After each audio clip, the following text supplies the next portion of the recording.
Hey everyone, welcome back to another episode of Everything's Messy Wellness, where we talk about wellness, mess, all of the things. Today I have Tim Thomas with me. He is the founder of Breathwork in Bed, and I'm really excited to sort of talk to him about what that actually means and how that came to be. And welcome, Tim. No worries, Sarah. I- Well, I think we were living the dream this morning. We were supposed to start like 45 minutes ago, and yet we had all these technical dramas. Way to And call us I out, could have, Tim. Way to I could have like, but I'm like, maybe this is the thing because I'm like fully prepped for this because like everything is messy. Okay, what does it mean to be messy? Maybe mess is someone else's idea of order. Should we call it messy or should we call it just what works? So I'm like in the zone, like trying to get my, and I have my physical preparations. There's Sure, ice baths, sure. there's breath work, there's walking, grounding. So I'm prepped and ready. But then when I didn't get the outcome I wanted, I just noticed how I'm like, because I'm military background, right? So it's not like boom, boom, boom. So you like the order.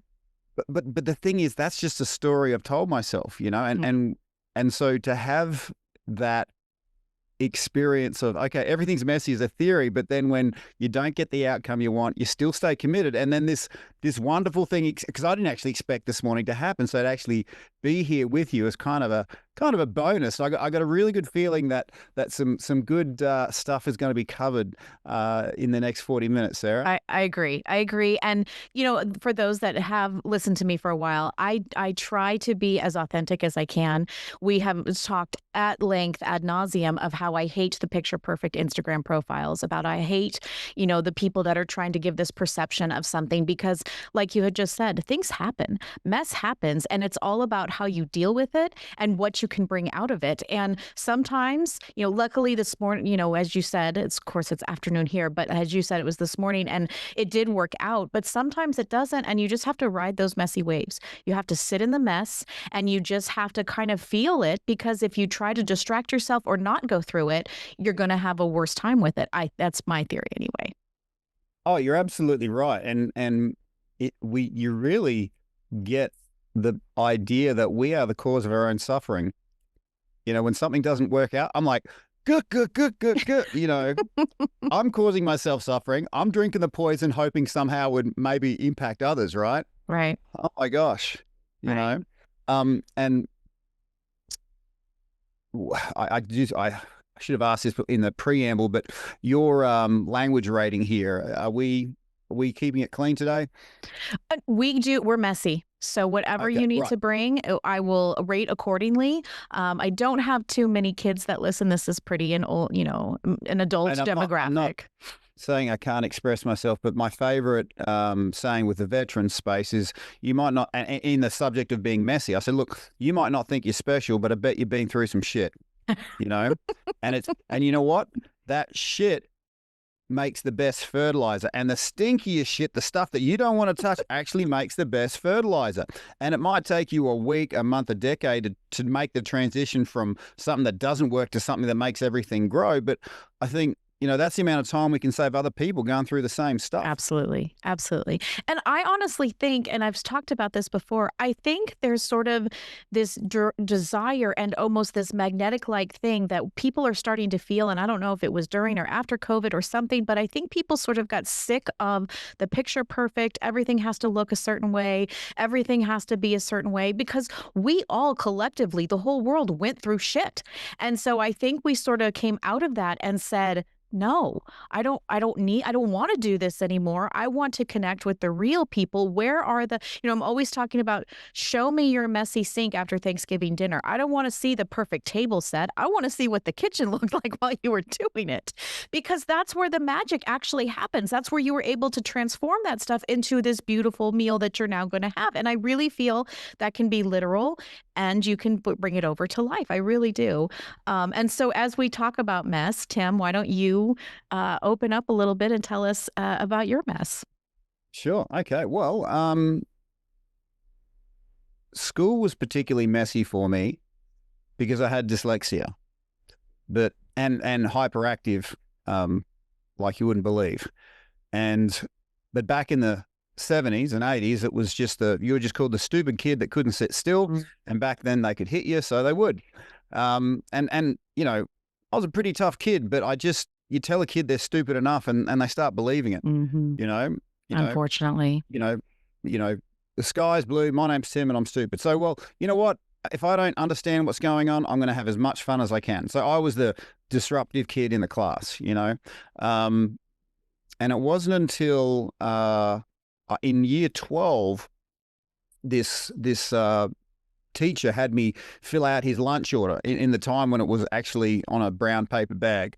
And I wrote on this thing what this teacher wanted, but then he brought it to the tuck shop lady, and the tuck shop lady, the kind of brawny kind of gals, looked at it and goes, "What, did a 2-year-old write that for you?" Mm.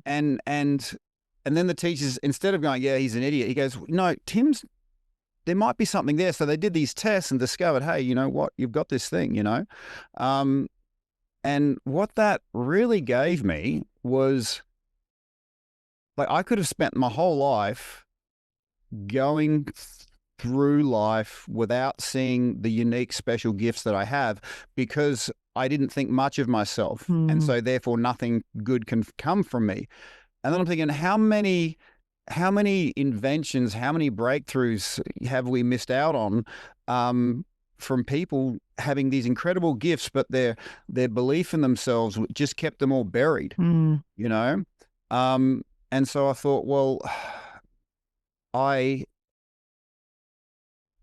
wanted to figure out how to make myself flourish.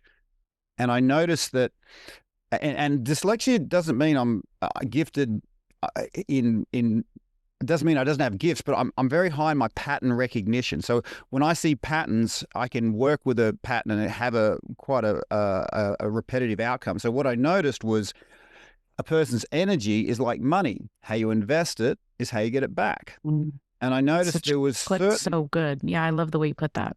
And you've got an energetic shares portfolio, okay, that when you invest in, you get a massive return from, but no one else can see that because they're not making the investments. They're only looking from the outside in, and you might not have that investment to a critical mass where everyone goes, "Oh, we all see it now."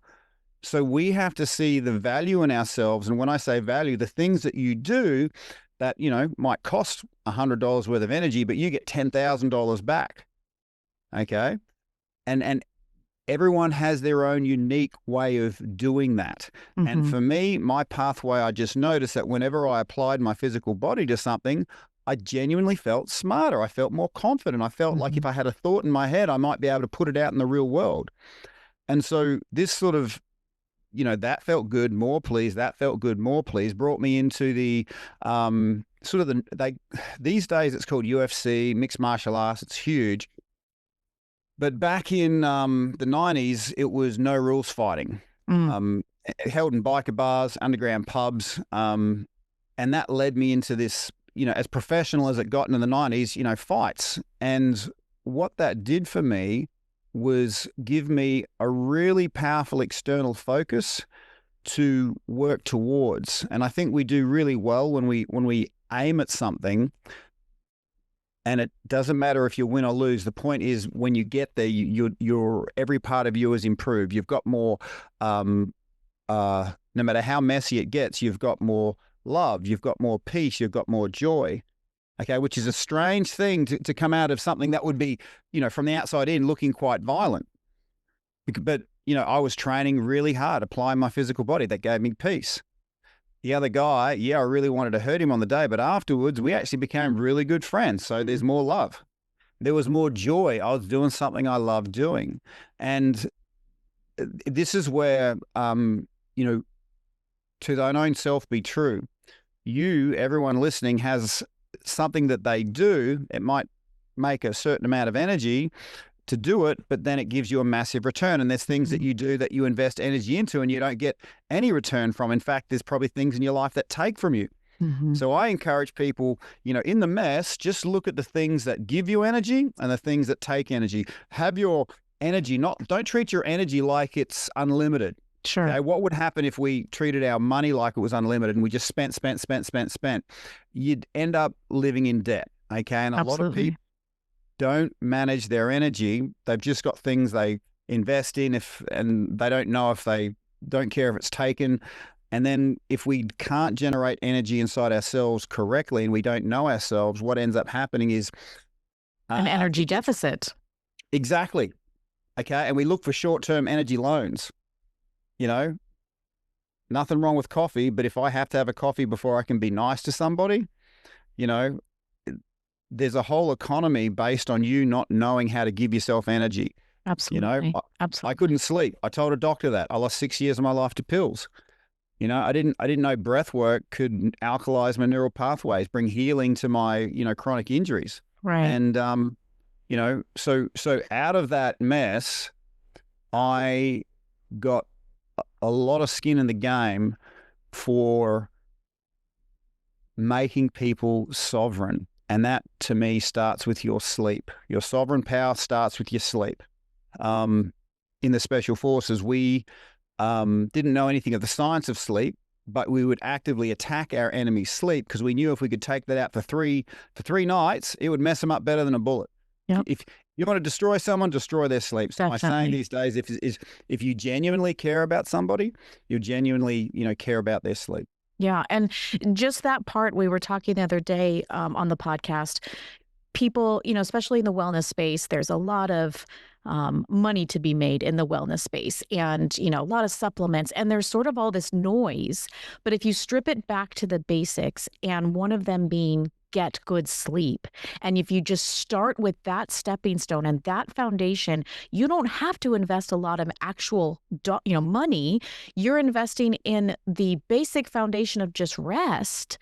People, I think, sort of overlook that because they're drowned out with this noise of I need this supplement and I need this, you know, new trend and I need this thing that's happening. And really, it's very basic, very foundational. And I think people sometimes they don't like that answer because it seems too easy, right? Or they don't actually know how to get good sleep. So then they just sort of push it to the side and go, that can't be it. I need to have all of these other, you know, vitamins and supplements and things, when really it's you need to learn how to rest properly.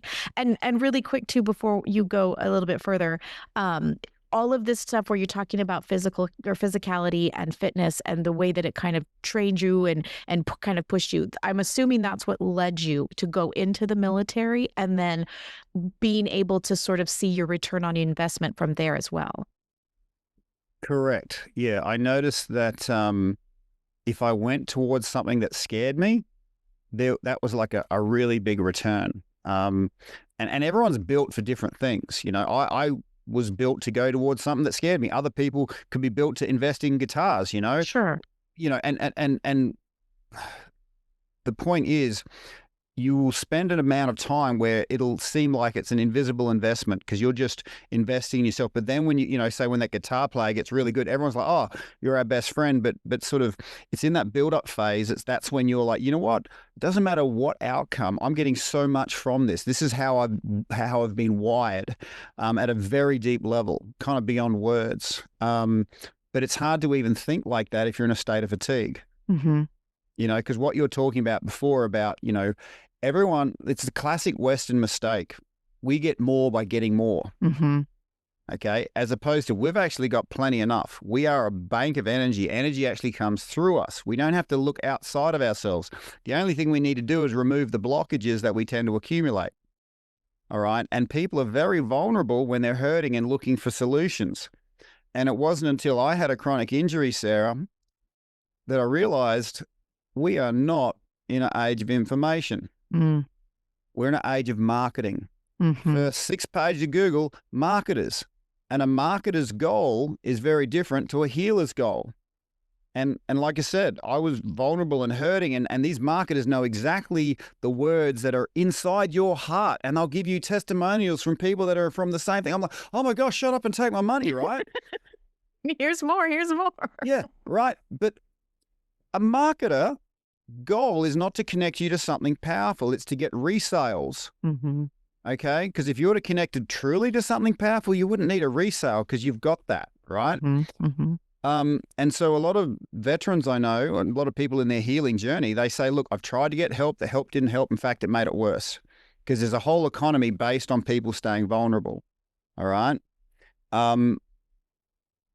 But what a healer will do healer isn't the loudest voice in the room. And a healer also knows that they're human. Their energy is not enough for two people. But what they've got and what they've cultivated is a connection to something super, super powerful. Okay. And it might have taken them 10 years to create mastery of that connection, but they can give it to you in far less time. And that's the sort of hero villain's journey where everyone experiences the blockages, everyone experiences pain. And if we hang on to that for long enough and we don't get healing, that transforms without us even knowing it into loneliness, isolation. Okay, this is the pattern I saw happening with veterans, and it's not uncommon, not just relevant to veterans. So pain will get to a certain point where it transforms into loneliness, isolation. And we're not built to handle that as humans. Right. And so what I noticed was millions of dollars of resources being poured into mental health. But if you're not addressing the isolation, I'm all alone. I can't trust anybody. I've asked for help. It didn't help. It made it worse. I'm never going to do that again. You know, so breaking the isolation, it's not really on the spreadsheet, but we were able to save 40 veteran lives within 1 year because we simply broke the isolation and we got them out of the fatigue. Okay, because when you're the only one that's got your back, you're not sleeping. I can't drop my guard. Something bad's going to happen. Sure. It's going to be my fault. So breaking isolation, getting people out of fatigue, this thing happened inside of people that they knew exactly what to do next. It was like magic. Because we actually understood at the base of it all, it was that person feeling like they're all alone and feeling really fatigued. And that combination, to me, that's kind of the suicide. The two pills are suicide. It's a matter of time. The longer you stay alone and isolated, the longer you stay in fatigue. You know, it's a downward spiral. Conversely, but if you can break those two things, then it's amazing how little you need to bring about, you know, a positive state. Because, like I said, we are naturally energetic beings. And what a healer will do will find out exactly where the blockage is and remove it, and you go back to your natural state. You know, most of the, like I said, there's an economy based on dealing with all the symptoms, but not actually getting to the root cause. Right. Right. And that's really unfortunate. And down my own journey, I have experienced that over and over and over again, and have to really become my own advocate. Right. And sort of find my voice and raise my power to, you know, be able to scream and say these things. And I think one of the lessons too is, especially in the wellness space, you do have people with good intentions. You really do, except for if the person who is trying to just take that first step into it can become so overwhelmed and almost scared. It's almost like the stray cat running away, because now it's just easier to stay in their comfort zone, even though it may not have been doing them well. They'd rather go back there than step into this space that can seem sort of saturated and crowded, and we don't, the message of what they should be doing is hard to find. Yeah. You know, you're absolutely right. You're right on the money now. We were talking about somebody stepping into the wellness space, their first step. What would you tell them? Okay. Golden question. The most powerful question you could ever ask yourself. And this is for anybody who's up against something and they want to get healing. The golden question is this: how many people do you think are up against what you're up against right now? Honestly. A lot. And give it a number, like, 1,000, tens of thousands, 1 million. Okay. Well, and maybe you can be a little more specific if we're talking about chronic illness, if we're just talking about wellness in general, if we're talking whatever about, it is. Yeah. Something there's a place you want to get to, and there's something stopping you getting there. It could be prostate, it could be alcohol, it could be breast cancer, it could be a veteran. This is all a natural human sequence. And moving us from shit, I'm the only one going through this, to actually it's more than me. If we genuinely ask ourselves how many other people are up in the same situation and are up against what I'm up against, and in my case, I think I thought about 1 million, at least 1 million. So then I put 500,000 people on my left, 500,000 people on my right, and they're all looking in and they were saying, Tim, if you can find a way forward for you, you can find a way forward for us. Mm. You know, and that's when I'm like, you know what? It doesn't matter if it takes me a week, a month, a decade. That's the amount of time I'm going to be able to save other people. And people that I haven't even met yet are willing me on, because when they meet me in the future, they're going to go, you know, we're so glad that back in 2025 you started making those decisions, because that's helped us move forward. 100%. Yeah. No, that's really put very well. And so as we step into the breathwork space and, you know, what people can maybe start to implement, right? I know, you know, especially like when we talk about chronic illness, you know, those of us that have autoimmune diseases, those of us that, you know, have basically been desperate for any answer that isn't a conventional medical answer, right? And I know there's tons of us wanting these answers. It's like I said, when you can strip it back to basics, and we're talking about rest and sleep and breath work, you know, I'll be honest, when I started this journey, I didn't know how to breathe correctly. And people, when I say that to people, they kind of laugh at me. What do you mean you didn't know how to breathe correctly? I didn't. I was taking very shallow breaths and I had no idea. And I wasn't intentional with it. I wasn't even cognizant with it. I didn't even realize how important it actually was. So when I think back to myself at that point and, you know, just not familiar with it, not understanding of it, and then where I've come now, just in the little things that I've changed, I can see big improvements. It is so big what you just said. And my vision for everyone listening is they discover that they don't own a set of lungs, they own a medicine cabinet with a lot of different shelves. You breathe a certain way, you will elicit a certain response. If you want to relax, if you want to get going, if you need motivation, if you need to connect to another human being, this is the sovereign power we all have, but it's kind of like we've forgotten it. And you're absolutely right. People have been breathing their whole life, but it's like everyone's limping and they don't know why, you know. And again, you don't hear about this sort of stuff because no one's making money from it. And once you discover your own sovereign power, there's a whole lot of people making, I call them loan sharks, you know, the ones that are happy you're broke because then they'll go to you for, you know what I mean? Sure. So Easy prey. If we don't consciously choose to maintain our sovereign power and energy, then we still need energy, and we'll often, you know, on a good day for me, that was an extra coffee or an extra beer. On a bad day, I'm an a-hole because I need energy. I can't generate it for myself, so I just take it from others, and I don't even know. I'm just like that guy that's drowning, you know, and just my presence in the room can take from people when I'm in that state. Yeah. And we wonder why there's so many a-holes in the world, because everyone needs energy and not everyone knows how to sovereignly create it. Yeah. And a lot of us are struggling with that. So talk a little bit about when you talk about we're blocked, right? And we're having these difficulties of even getting to that relaxed state. I know, you know, suffer here of a very dysregulated nervous system, constantly fight or flight, and having to unblock that. Are you talking about that specifically, or is it more trauma? Is it more just complete fatigue for people who just haven't been able to get a good night's sleep in forever? Talk a little bit about the block and what that can mean. Sure. Well, when I could talk about what the science of breath does to your body, but essentially the simplest way to put it is air itself has a nature. Okay. The nature of air is if you try and grab it, you can't hold it. Air can't be held.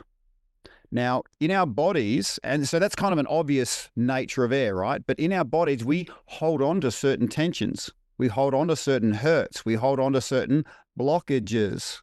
So regardless of where it comes from, it's a blockage.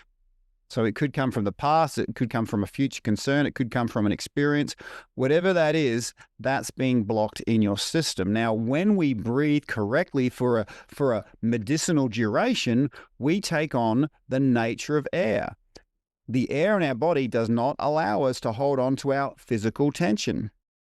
The air in our body does not allow us to hold on to our mental tension.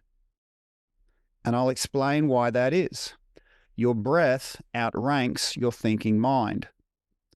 Think of us as evolved human beings before we were sentient, before we were thinking and putting paintings on rock walls. We were breathing. before we were speaking, we were breathing. That deep ancient wiring still lives inside of us. And one thing they haven't told psychologists yet, they study for 7 years, but they don't tell them that a lot of trauma goes down deeper than the words can reach. Okay? Because that trauma is stored deeper in the body in a part that was occurring well before we were speaking. So breath work is one way to take on this wonderful experience of not holding on to anything and give yourself a bit of a holiday for a bit and go, oh, this is what it's like to be balanced, to not hang on to this stuff and be present to your own, the amount of tension you're carrying. So it's not just the oxygen you're getting, not just the energy you're getting from oxygenating your system, it's the energy you're getting because potentially 50% of you might have been hanging on to a tension you didn't even know you were hanging on to. Yeah. Okay. Because what happens, I'm a soldier. I got stuck in fight or flight. And I discovered that mental health isn't a mental problem. It's a physical disconnect problem. The more I was focused out there on something bad happening, the more I was disconnected from my own body. And breath work is the quickest way to get back in connected to this body. And then not just connect, but remove the blockages so you can connect even deeper. And release it. Wow. Yeah. I hope that explains it. Yeah, no, it does. It does. And then so the work that you're doing and this breath work in bed, so to speak, is the premise because, that's where you start. You can just start doing it in bed. I know when I started doing these exercises, I would use, like if I was stopped at a traffic light, the 2 minutes that I'm sitting there, and I would intentionally take big, deep belly breaths just to be intentional with it. And then the light would turn green and I'd stop and go back to shallow breathing. But even those little tweaks, I was able to notice, wow, I'm not as heavy as I was. Look, the old saying, small tweaks lead to big peaks. Yeah. Okay. So as we travel on, a small adjustment that you keep gets bigger and bigger. And so you tapping into your breath, I would suggest everybody all day, even at night, breathe through your nose. Okay. And I'll tell you why that is.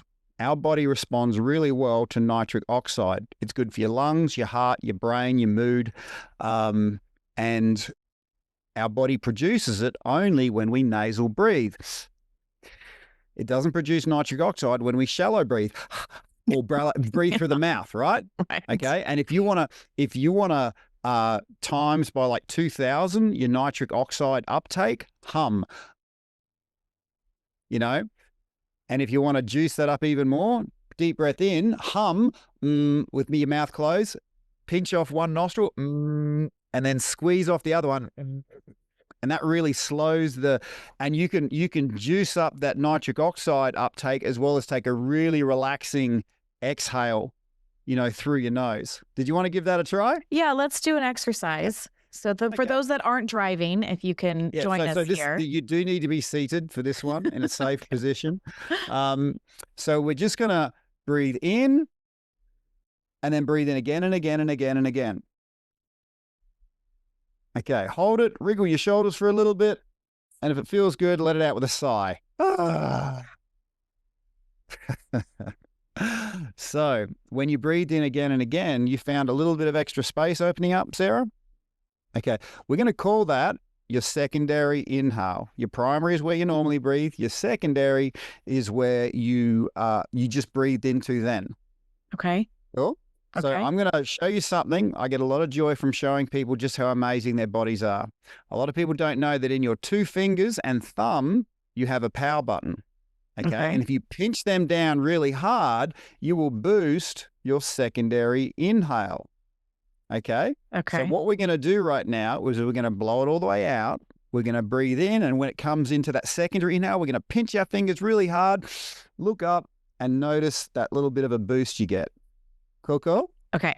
Ready. All right. So blowing it out, shake it out, blow it out, shake it out, out, out, out, out, out, out, out, out, out, out, out, more, out, out, out. And then breathing in at the right time, hit those power buttons, look to the ceiling.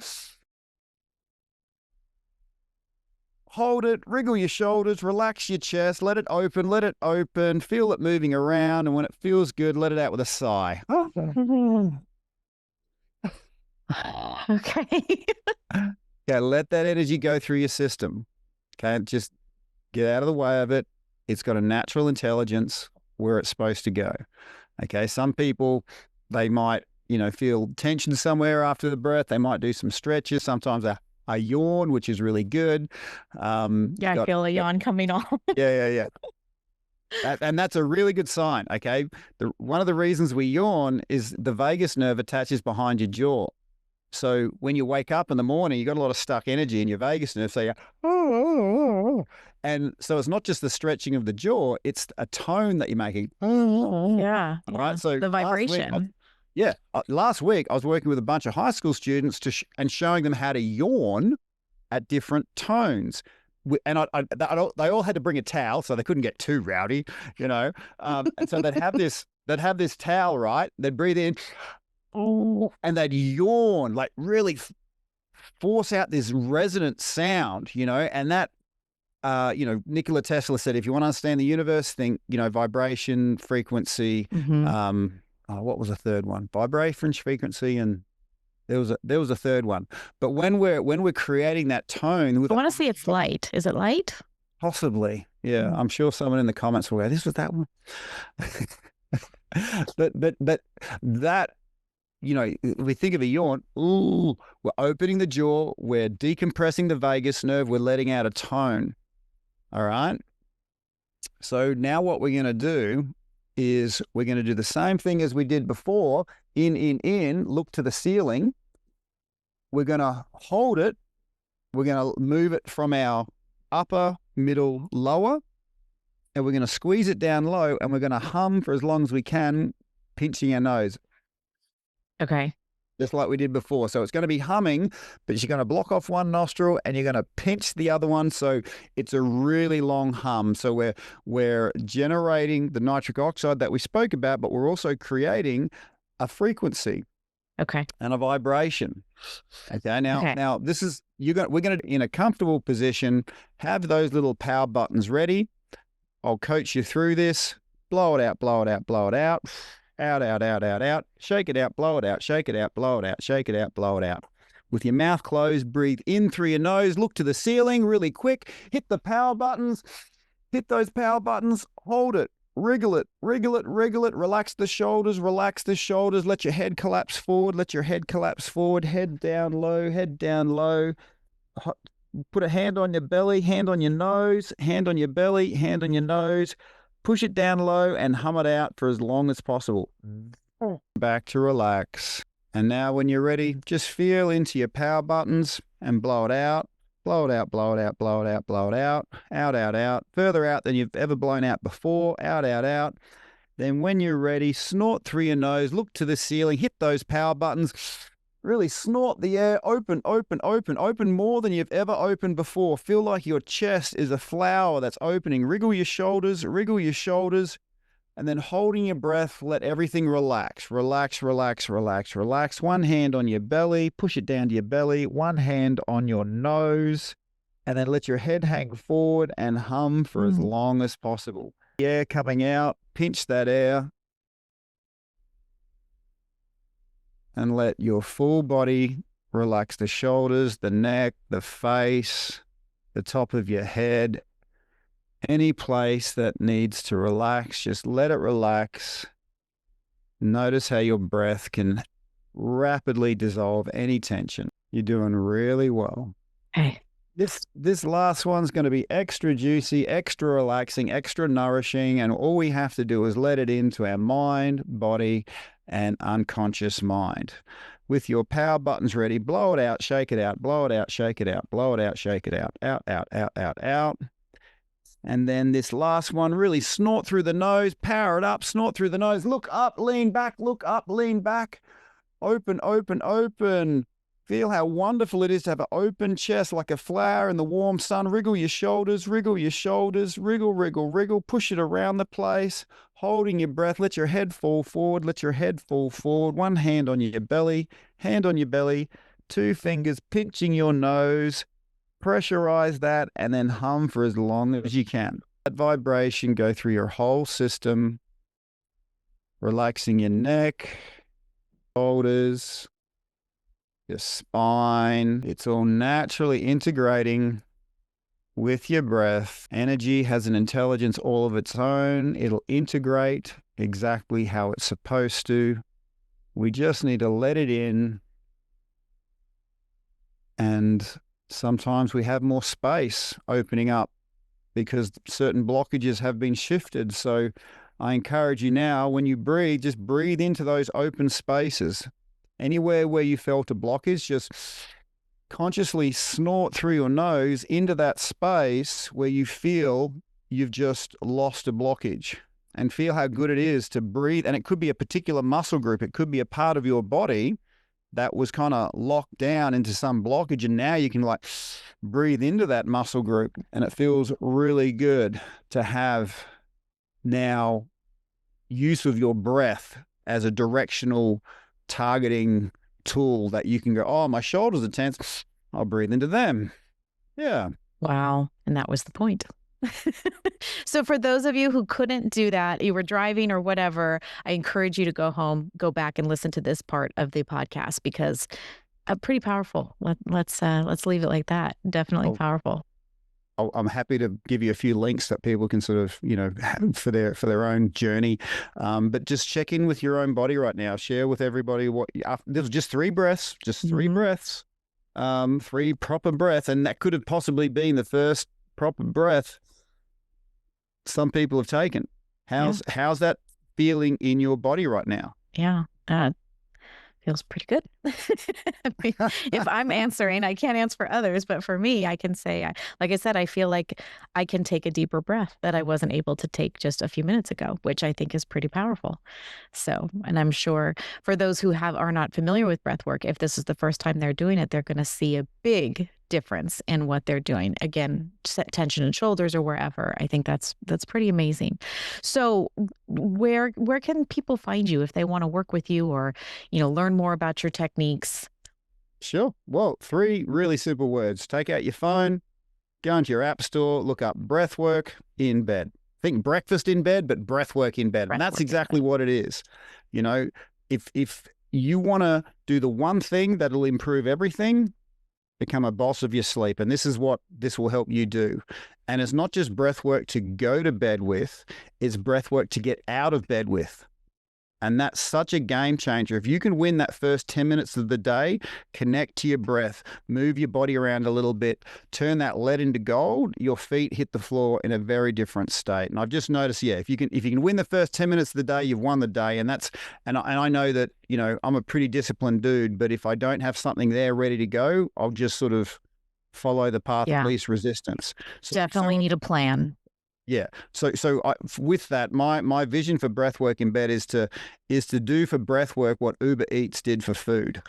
I want to deliver it into people's beds. So when you get in there to the Breathwork in Bed app, it'll ask you 2 powerful questions: when do you want to sleep? When do you want to wake up? And then it just falls out of your phone. Okay, you can try this thing for 28 days free. Okay, it's less than a cup of coffee after that.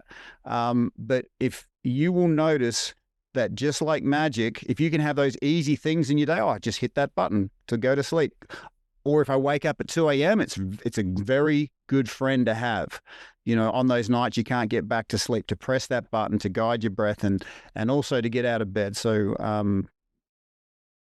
that's sort of the easiest way to integrate the best of what's been happening here. And of course, I'm across the required social network. But if I could do anything for anybody, it wouldn't be giving them more social media. It would be to connect to their own sovereignty, connect to their breath, and discover this amazing relationship that you can create. I don't see myself as a breathwork coach, Sarah. I see myself as someone who connects you to the new love of your life, because this relationship with your lungs, it's going to be there when you go to sleep. It's going to be there when you wake up. It's going to be there with you when you're in traffic. It's going to be there at 2 a.m. when you can't get back to sleep.